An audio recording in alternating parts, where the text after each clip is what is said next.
नूतन पदाधिकारी निवडीच्या निमित्तानं आयोजित केलेल्या कार्यकर्ते मेळाव्याला उपस्थित असलेले आमच्या महिला विभागाच्या अध्यक्षा जिल्ह्याच्या आदरणीय साधनाताई खपले, ज्यांनी आपल्या सगळ्यांना या मेळाव्याला निमंत्रित केलं, ते आमचे तरुण मित्र निलेश भैया सुगडे, या ठिकाणी उपस्थित असलेले युवा मोर्चाचे जिल्ह्याचे अध्यक्ष अनिलजी पाटील, सामाजिक न्याय विभागाचे जिल्ह्याचे अध्यक्ष संदीप ठोंबरे, आपल्या संग्राम उद्योग समूहाच्या मार्गदर्शिका सन्माननीय ज्योत्स्नाताई येसुडे, विद्याताई गायकवाड, आमच्या राष्ट्रवादीचे माझे सहकारी नेते प्रदीपजी कदम, कडेगाव तालुक्याचे अध्यक्ष कृष्णाजी मोकळे, आमचे नूतन अध्यक्ष ज्यांची तिसऱ्यांदा फेरनिवड होते ते या तालुक्याचे नूतन अध्यक्ष सारंगजी माने,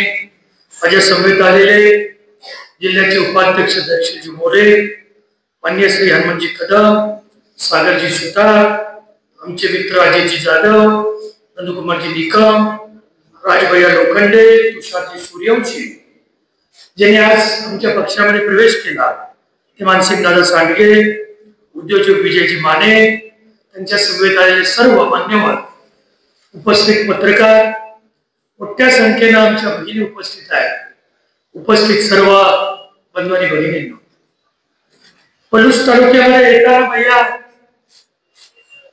ज्यावेळेला पलूसकडे आपण वळतो त्यावेळेला बापूसाहेबांची आठवण आल्याशिवाय बापूसाहेबांचा मी फोटो पुष्पहार अर्पण करताना पाहत होते, अजूनही बापूसाहेब आपल्याला आहेत अशा भावना, असा चेहरा त्यांच्या त्या फोटोमध्ये प्रतिमेमध्ये पण दिसतो. त्यांना मी विनम्र आदरांजली यासाठी वाहतो. या तालुक्यामध्ये कणखर नेता कसा असावा, या तालुक्यामध्ये सामान्य माणसाला विकासाच्या प्रवाहामध्ये कसं आणावं, याचं उत्तम उदाहरण या जिल्ह्याला त्यांनी घालून दिलं. ते आदरणीय बापूसाहेब येसुगडे, ज्याला पहिल्यांदा जिल्हा परिषद निवडून आले, त्याला रात्री 1:30 वाजता मी सत्काराला त्यांच्या घरी, भैया तुम्ही लहान होता त्याला मी आलो होतो, आणि 1:30 वाजता आल्यावर हजारोचा जमाव बघून मला बापूसाहेब अर्धा तास भेटेच नाही. मी म्हटलं बापूसाहेब आम्ही सत्कार करायला आलो ईश्वर करून, थांबा म्हणजे मी लोकांना भेटतो, लोकांच्यातला असलेला माणूस, लोकांना आपलं म्हणणारा माणूस, आणि लोकांनी आपलं मानलेलं नाव होतं ते नेतृत्व म्हणजे स्वर्गीय बापूसाहेब होते. त्यांचा वारसा जर निलेश भैया चालवत असतील तर माझी तुम्हाला सगळ्यांना विनंती आहे, अनेक ठिकाणी तुम्ही जावा, सिंधी समाजामध्ये जावा, मारवाडी समाजामध्ये जावा, गुजराती समाजामध्ये जावा, ते आपली माणसं जपतात, त्या माणसांना सर्व अर्थाने मदत करतात, त्यांना आशीर्वाद देतात. की नुसती मदत पोकळ नसते, सर्व अर्थाची मदत असते. आणि आपण मात्र जो पुढे जातो त्याला खेकड्यासारखं पागावर ओढतो, ही आता थांबवण्याची आवश्यकता आहे. पलूस तालुका हा एका वेगळ्या विचाराचा तालुका, ज्या कडेगाव तालुक्याचा ताईने उल्लेख केला, त्या कडेगाव तालुक्यामध्ये महाराष्ट्राच्या संयुक्त महाराष्ट्राचा सुवर्ण कलश ज्यांनी आणला, ते या राज्याचे पहिले मुख्यमंत्री झाले, ते स्वर्गीय यशवंतराव चव्हाणांचं जन्मस्थान असलेला तो तालुका आहे. देवराष्ट्र गाव त्यांचं आजोबा, ज्यांनी महाराष्ट्रावर घडी घालून दिली सुसंस्कृतपणाची, ते तुमच्या जवळच्या तालुक्यातले आहेत. ते पहिले मुख्यमंत्री होते स्वर्गीय वसंतदादा असतील. ही सगळी माणसं खूप मोठी होती, त्यांना मोठं करण्यामध्ये सामान्यातल्या सामान्य माणसांना मदत केलेली होती. तुमचं आता सगळ्यांचं कर्तव्य आहे, जे पदाधिकारी झाले त्यांना माझं विनम्र असं त्या ठिकाणी आव्हान आहे, विनंती आहे की तुम्ही आता मतभेद आणि मनभेदाच्या पलीकडे गेलं पाहिजे.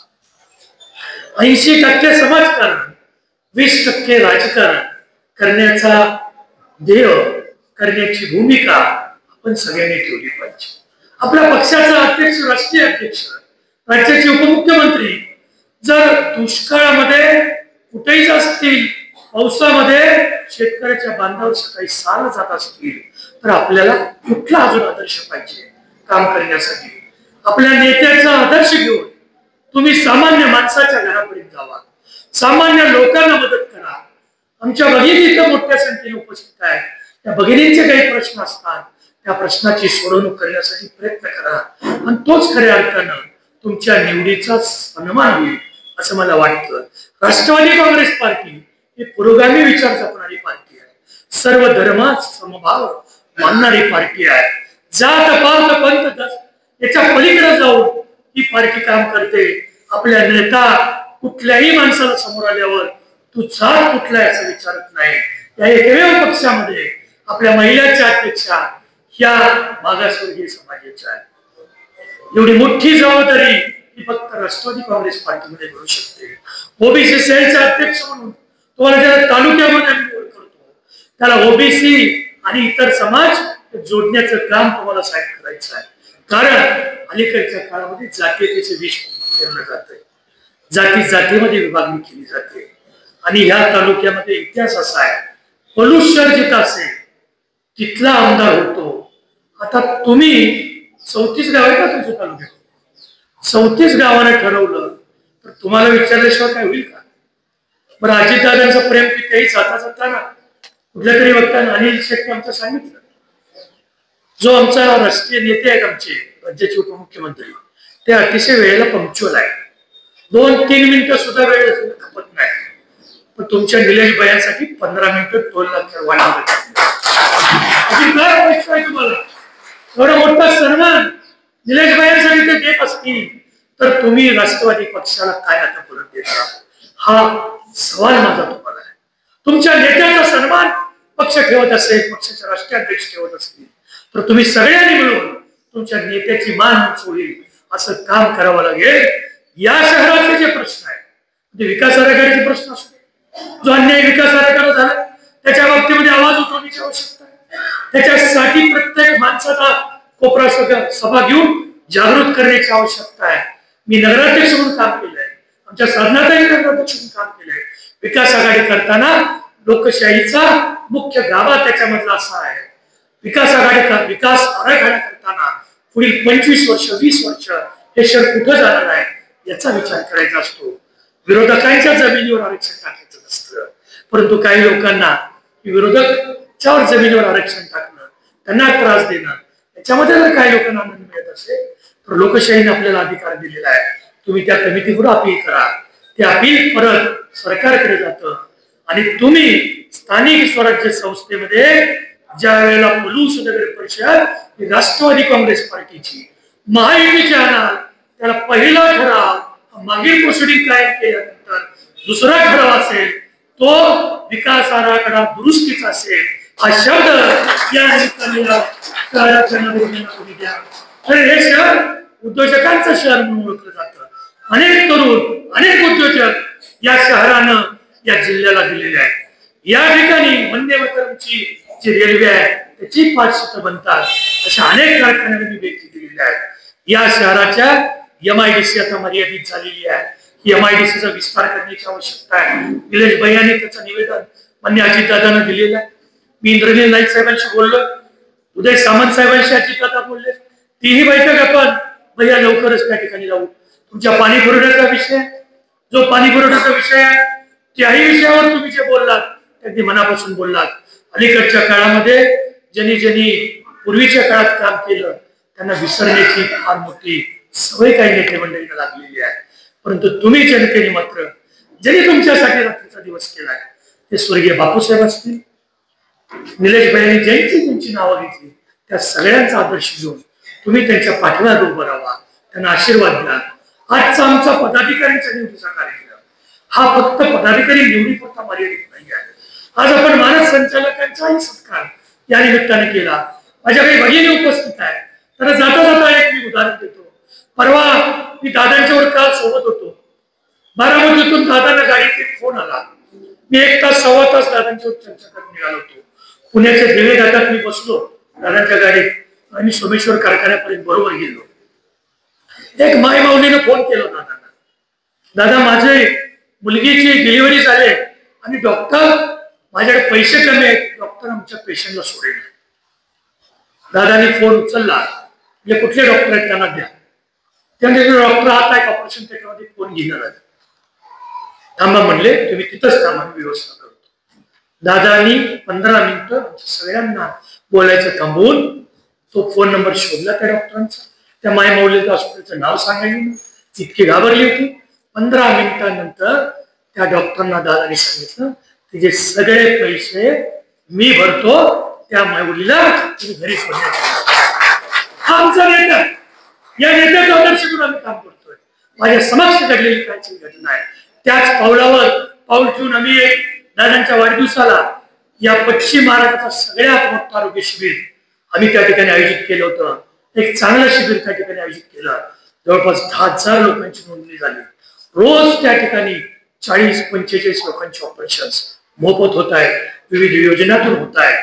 जे भैया मगाशी सांगत होते मानस संचालकांचं, ती मानस संचालक ही कल्पना अशी आहे, आमची कुठलीही मायमाऊली असू दे, आमचा कुठलाही बंधू असू दे, आमचं कुठलंही लहान बाळ असू दे, त्या बाळाचे सगळे उपचार हे मोफत झाले पाहिजे. कारण हे करण्याचं कारण, मी जे हॉस्पिटल मेडिकल कॉलेज सुरू केलं त्याचं मुख्य कारण जे आहे ते कारण वेगळं आहे. मी ज्यावेळेला हॉस्पिटल सुरू केलं तेव्हा मला वाटलं नव्हतं की समाजात एवढ्या परिस्थिती गंभीर असतील. आपण ज्यावेळेला ग्रामीण भागाचा विचार करतो, पूर्वीच्या काळाला 2-3 मुली असायच्या, मुलगा होईपर्यंत मुली व्हायच्या.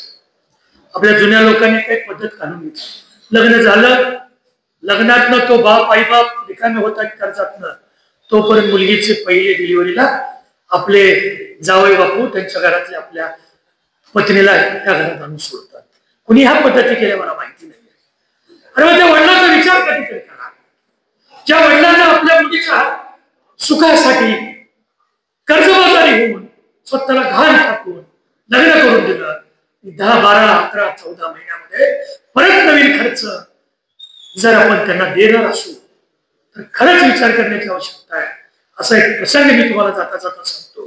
आणि वैद्यकीय सेवेमध्ये निलेश भैया तुम्ही काय काम करणं गरजेचं आहे, कारण ही खऱ्या अर्थानं सामाजिक राष्ट्रवादी काँग्रेस पार्टी ही 70-80% सामाजिक काम, 20% राजकारण. यासाठी मी सांगितलं, आरोग्यावर काम करा, माणसं तुम्हाला विसरत नाही. माझ्यासमोर एक प्रसंग असा आला, आमच्या तालुक्यामध्ये एक छोटस गाव आहे, त्या गावातले एक सदग्रस्त माझ्याकडे आले. मला म्हणले, दादा मला एक 10,000 रुपये उसने पाहिजे. मी म्हणलं काय झालं, मी हॉस्पिटलवर बसलो होतो, नाही मला पाहिजे आहे. आपल्या मुलीच्या आजारपणासाठी कुठलाही वडील सन्मानानं मारमार करून कोणा पैसे मागू शकत नाही. माझी परिस्थिती प्रत्येक गावामध्ये, स्थानिक ग्रामीण भागामध्ये आहे. तुम्हाला अशा वर्कर्स काम करतायत त्यांना विचारा, ज्या घरामध्ये त्या जातात त्या घरातली परिस्थिती त्यांना माहित असते. आज नवदुर्गांचा सन्मान तुम्ही केला, त्या नवदुर्गा घराघरामध्ये आहेत, त्यांचा सन्मान करण्याची आपल्याला खरं आवश्यकता आहे. ज्यावेळेला त्या मुलीला त्या व्यक्तीने मला सांगितलं 10,000 द्या, मी म्हणलं 10,000 घेऊन जावा, चहा दिला. त्यानंतर परत म्हणजे तुम्हाला 10,000 काय मिळेल आठवलं का, मी आरतीसाठी गेलो होतो गणपतीच्या, मला घरी घेऊन गेले. मला म्हणले हे माझा नातू, त्याचा फोटो काढून आजोबाला फार आनंद असतो मुलीचा मुलगा झाल्यावर. नातात वडील आणि मुलगी हे नातं जगातलं सगळ्यात पवित्र नातं असतं. वडील कधीही आपल्या मुलीचं दुःख सहन करू शकत नाही, हे तुम्हाला मी आवर्जून सांगतो. माझ्या समोर घडलेला प्रसंग तुम्हाला त्यासाठी सांगणार. ज्या वेळेला ते मी घरी गेल्यानंतर परत 1 वर्षावर ते आले, दादा म्हणजे तुम्ही दुसऱ्या लग्नाला मुलीचा आला नाही. म्हणलं काय झालं, पेढे द्यायला तुम्हाला आलोय. दुसऱ्या मुलीचं लग्न झालं, मला जाता आलं नाही, पेढे दिले. मला म्हणले दादा दुसऱ्या मुलीला पण मुलगी झाली, आता आम्ही रिकामा झालो, दोन्ही मुलींची लग्न झाली, आता मुलगा मुलगाच बघेल, माझी काही काळजी नाही. मी म्हणलं मग मला काही सांगायला लागलं नाही, तुम्ही काय केलं, पैसे कुठून गाठले, मला परिस्थिती माहिती. 20 गुंठ जमीन होती त्या वडिलांना, 20 गुंठ जमीन होती. मला म्हणले पेढे तर खावा आधी. किंवा मला का सांगितलं नाही, काय अडचण होती. मला त्यांनी सांगितलं दादा पहिलेच 10,000 तुमचे घेतले द्यायचे होते, कुठल्या तोंडाने मी तुमचे पैसे द्यायला परत मागायला येऊ. म्हणलं काळजी करू नका, आपण सगळे एक आहोत. नाही म्हणले दादा, मला तो सन्मान, माझी मान खाली जाणं मला आवडत नाही. माळकरी माणूस होता सर, त्यांनी मला सांगितलं दादा 20 गुंठ जमीन विकून टाकली. त्या 20 गुंठ जमीन विकून टाकली हे ज्या मोठ्या आवाजात ते म्हणले, त्यांच्या डोळ्यामधून पाणी येत होतं. आणि ते डोळ्यातलं पाणी पाहिल्यानंतर त्या दिवशी मी ठरवलं, जोपर्यंत मी जिवंत आहे तोपर्यंत माझ्या जिल्ह्यामध्ये एकही बहिणी आपल्या वडिलांची जमीन विकू देणार नाही। यासाठी सर्व योजना हॉस्पिटलसाठी आणि प्रत्येक मुलीचा भाऊ म्हणून मी त्या ठिकाणी नॉर्मल डिलिव्हरी पासून सिझेरियन पर्यंत जे बाळ होईल त्याच्या बेबी किट पर्यंत आणि सगळे लसीकरण मोफत करतो। हजारो डिलिव्हरी दरवर्षी त्या ठिकाणी होतात, मोफत होतात। हे काम तुम्ही भैया करण्याची आवश्यकता आहे, कारण आता आपल्याला जी 50% महिलांची संख्या आहे काही, त्या संख्येला आपल्याला आता सुदृढ करण्याची आवश्यकता आहे, सक्षम करण्याची आवश्यकता आहे। नारी सक्षम झाली की 2 घरं सक्षम होतात। आपण सगळ्यांनी याचा विचार करण्याची आवश्यकता आहे। पत्रकार बंधूंना माझी विनंती आहे, आपण सदन तालुका म्हणतो, परंतु तुम्ही कधीतरी माझ्या तालुक्याचा सर्वे केला, सगळ्यात मोठा कर्जबाजार तालुका अलीकडच्या काळामध्ये कुठले होत असतील तर जे सदन तालुक्यांना ओळखलं जातो ते होत आहे। त्याचं मुख्य कारण आहे आरोग्याच्या सुविधा झालेल्या महाग, ते मुख्य कारण आहे। म्हणून या अशा वेगवेगळ्या योजना अजितदादांनी लिव्हर ट्रान्सप्लांट 22 लाख रुपये खर्च येतो, 7,000 ट्रान्सप्लांटचे अजितदादांनी स्वतः बसवले। हा तो नेता आहे, जमिनीशी सुटलेला नेता आहे, सामान्य माणसाचा प्रश्न पाहत असलेला नेता आहे, ते सोडवण्यासाठी प्रयत्न करता नेता आहे। माझी तुम्हाला सगळ्या पदाधिकाऱ्यांना विनंती आहे, तर जमलेल्या प्रत्येकाला विनंती आहे, राष्ट्रवादी काँग्रेस पार्टीचा विचार हा जात निरपेक्ष आहे। समाजातल्या सगळ्या थरातल्या लोकांना तुम्ही आपलं वाटलं पाहिजे। विशेषतः ज्या दादांच्या लाडक्या बहिणी आहेत त्यांचा एकही प्रश्न तुमच्याकडून चुकून जरी राहिला तर हा जिल्हाध्यक्ष तुम्हाला विचारणा करेल। हा त्या महिलांच्या समोर मी तुम्हाला या ठिकाणी शब्द देतो, कारण आमच्या लाडक्या बहिणींनी अजितदादांना मुख्यमंत्री केलंय। तो दादा प्रत्येक विषय लाडक्या बहिणींचा, माझ्या बहिणींचा विषय आला की मंत्रिमंडळामध्ये 44,000 कोटी रुपयाची तरतूद लाडकी बहिणींच्या त्या सगळ्या पैशासाठी केले। हा एकमेव अर्थमंत्री देशातला की ज्यानं आपल्या बहिणी पाहिल्या, त्या बहिणींच्यासाठी तरतूद अर्थसंकल्पात केली। मी खरंच तुम्हाला परत एकदा विनंती करतो, राष्ट्रवादी काँग्रेस पार्टी हा अजितदादांचा परिवार आहे, या परिवारामध्ये तुम्ही आलेला आहात।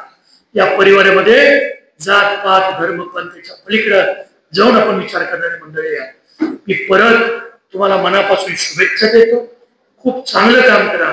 निलेश भैयांना बापूसाहेबांची उणीव कधीही भासू देऊ नका, एवढं छत्र त्यांच्या मागे उभा करा। आम्ही सगळेच त्यांच्या बरोबर आहे, तुम्ही असणं गरजेचं आहे। उद्याचं नेतृत्व या पलूस शहरात निर्माण झालं पाहिजे, यासाठी सगळ्यांनी त्यांना आशीर्वाद द्या एवढी विनंती या निमित्ताने करतो। पुन्हा एकदा अतिशय सुरेख कार्यक्रम झाला आणि तुम्ही केबीपी कॉलेजच्या कार्यक्रमाला देखणं व्यक्तिमत्व म्हणून ज्यांना त्या ठिकाणी व्यक्त केलं, अजितदादांनी त्याचं उत्तर तुम्हाला दिलेलं आहे। मी तुम्हाला सांगतो, अतिशय सुरेख सूत्रसंचालन तुम्ही केलं। सर्व पत्रकार बांधवी एवढा वेळ इथे एकत्र बसणं हेही तुमचं खरंच कौशल्य आहे। आपल्याकडचे बसत नाही नितीनजी एवढा वेळ, तुम्हा सगळ्यांना पोलीसकरांना मी सर्व पत्रकारांना मनापासून धन्यवाद देतो। तुम्हाला परत एकदा या येणाऱ्या दसऱ्याच्या, नवदुर्गाच्या, आपल्या सर्व हिंदू सणांच्या शुभेच्छा देऊन आपली रजा घेतो। जय हिंद, जय महाराष्ट्र, जय राष्ट्र।